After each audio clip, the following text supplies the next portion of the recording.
Hello, welcome back to another episode of Dear Source, your Ascendancy Hotline, where we tackle real world issues, whether it's relationships, friendships, parenting, anything, working out, food intake, you name it. There is no topic off limits of how this applies to your spiritual growth. Like, why we came in as a human being to have a spiritual experience, and we're a spiritual being having a human experience. So, how do we take every lesson that we are being gifted on this planet to grow ourselves, to grow our souls, and to reach the highest frequency version of ourselves? And so we're going to connect in with the wisdom of Source today and listen to this letter that this listener sent in for help. They want to learn what they can do. And so we're excited to connect and see what Source has to say. So, dear Source, I'm at my wit's end with a friendship that's becoming more draining than uplifting. My friend is always so negative. It's like a dark cloud hovering over them no matter what they're doing. I understand that we all have hard times, but this has been a constant. Lately, I feel like I am just absorbing all this negativity whenever we're together, and it's leaving me feeling exhausted and down. What's worse is that I feel like I'm the only one making an effort to keep this friendship alive. I'm the one reaching out, making plans, checking in, while they seem content to let me do all the heavy lifting.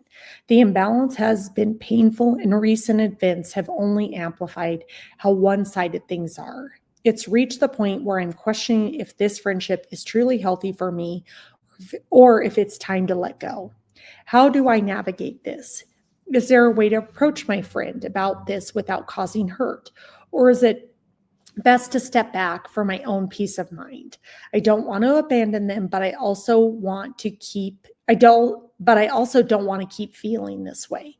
Sincerely, at a crossroads. So thank you, at a crossroads, for your beautiful letter and for reaching out about, I think, this painful and challenging situation. And so as we connect in, I would just like to ground us and remind us that there is only one of us here, that we are here in an interconnected relationship with everyone and everything.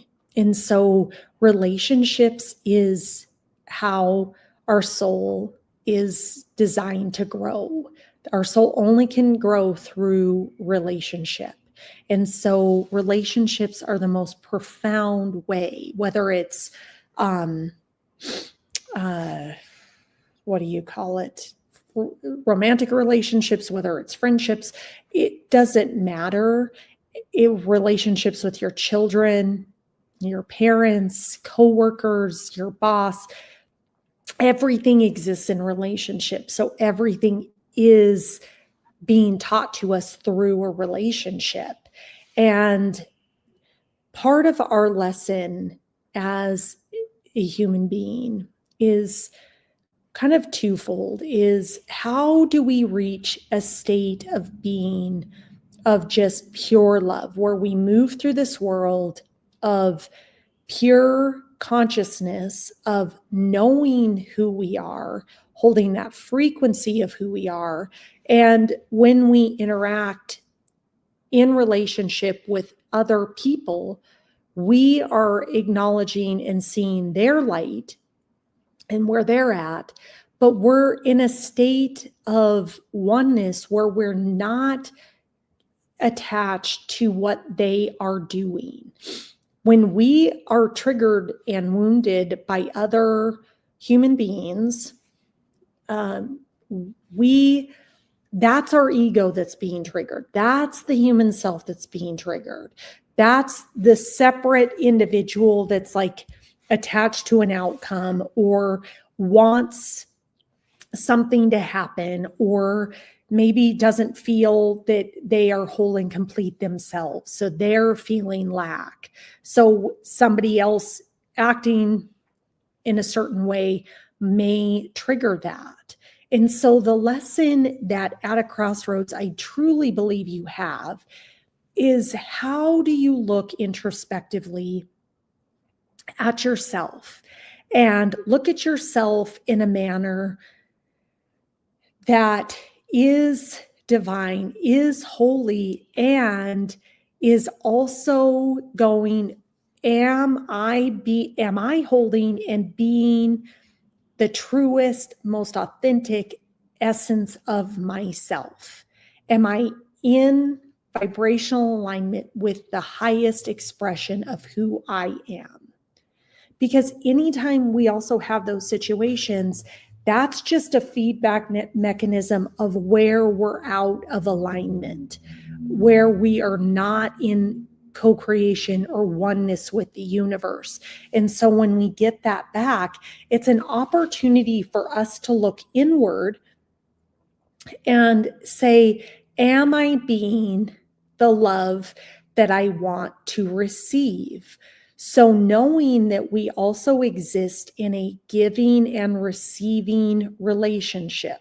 So only what I am not giving can be lacking in any situation. And oftentimes we don't even know that we are maybe withholding aspects of ourselves.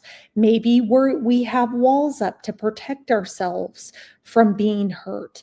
We may not consciously be aware that we are withholding, that we are guarded, that we're not extending out just pure divine love into any situation. And when we are in a state of giving, we also can then be receiving. So I love that lesson from A Course in Miracles. Only what I am not giving can be lacking in any situation. And I will tell you, the ego doesn't like this at all. The human self doesn't like it, because really looking at ourselves going, am I being what I want to receive? And it's, for Erin, talking here, it's taken me a lot of years, and I still have a lot of situations where I have to really go inward to go, am I truly giving of myself? And there's no strings attached. There's no resistance. I'm not expecting something in return.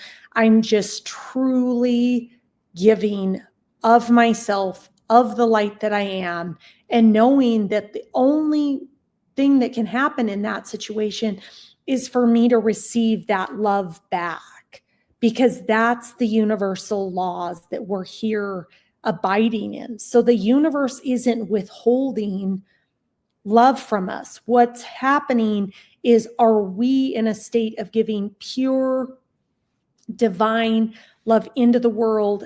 No strings attached, no outcome attached, no walls built up, no perceived lack. Is it just giving because it knows that's what it is? And it's an infinite supply. You actually can't run out of love. There's so much love to be had. We can't give enough of it. So this is an opportunity for you at a crossroads, not to be worrying about what your friend is doing, although you can use that to reflect internally, but for you to really go inward and going, am I giving what I want to receive in the situation? If you're doing that work and really noticing and going inward and unpacking that, the other element of this equation then has to be the complete trust and surrender to the universe to deliver to you what you ultimately desire, what your soul desires. So if you have any type of attachments or resistance, the universe can't deliver that. And the universe also doesn't work in its divine right order when we're constricting down and holding that space. So can we surrender once we put out, Here's the love I want to give. I desire having deep friendships with people, and to trust that the universe is working behind the scenes to bring that into fruition. Just like our human body, as I sit here and breathe in air, move my hands, talk, it's working in divine order to keep me alive, to do all the things that I'm doing in front of me. There's a natural intelligence that's going on that I don't have to think about. So are we willing to surrender into that natural intelligence of who and what and where and all of those things that are of the ego will be divinely taken care of when we just focus on the frequency and the expression of our soul that we want to be. So who that friend is, what that friend is, how long they come, how long they go, there becomes an ease to the friendship because there's nothing but love. So there's love, there's ease when you're together. Oh, do you want to do this? Oh, I want to do that. There shouldn't be any fight. Anytime you have any type of constriction, that's a point which you should look inward to go, where am I getting constricted? Where am I blocking the flow of love that I want to give to the world so that I can receive that love back in the world? So the work that we have in every relationship that is gifted to us through this divine orchestration that we live in is to grow ourselves, to evolve ourselves, to become aware of where we are withholding love and not giving that in order to receive that, because it also then removes all the conflict and constriction. So if you're in conflict with somebody, that's an opportunity for you to go, where am I in conflict with myself? Where am I not being honest and truthful with myself? Why am I receiving this back? Because it's all just gifted back to you. Because again, there's only one of us here. So you are an emanation of the universe. So God is experiencing the universe through your one lens. So can you embody the law of love our neighbor as we love ourselves, do no harm? Can you embody that? That's what we came in here to do, is to become and remember that we are our soul. Yes, we are having a human experience, but we are here to balance out our humanity and our divinity. And it starts with remembering our divinity and looking at every situation where we can see, am I fully expressing my divinity in that moment? And if not, why not? And stepping through that. It means no judgment of ourselves. It means just, okay, I learned that. Oh, I'm aware of that. We like to beat ourselves up yet again. That's our very human element that wants to keep us out of our divinity. There's nothing ever wrong. We're always where we're at in any divine moment. We have to let go. We have to allow the universe to work in our favor because it is friendly and benevolent and abundant. So if we can remember that, we can step into every relationship giving fully of ourselves. What we receive back, we should be receiving back what we are truly giving, just a gift, no strings attached. But when we notice that our ego gets involved, it's like, I want my friend to act this way or whatever. That's an opportunity for us to look inward and then allow the universe to do its work. The universe is doing its work on every other individual. So they may or may not be enlightened. It's not your job to necessarily make them more enlightened. Unless you want to have a conversation of like, gosh, this is what I'm really learning through this situation. Here's places I can really step forward and be a better friend. But trust that the universe has everybody perfectly held, and everybody that's meant to be in your life is there at any given moment in divine perfection to teach you what you need to learn. And if they over time fade out, that's okay too. That doesn't mean that you don't love them. That doesn't mean you're not interconnected. It just doesn't mean you have to force that connection, because again, our ego wants to force or make things happen or dictate an outcome or be in control. And our soul wants to expand and allow for the goodness of the universe to come in, to surrender, to trust, and for us to focus on the frequency of who we are and the state of beingness of who we are supposed to be.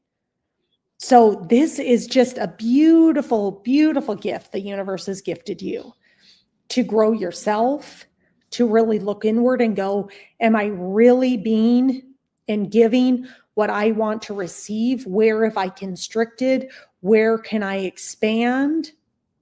Where can I unlayer and step into a higher frequency of myself and then stand in that truth?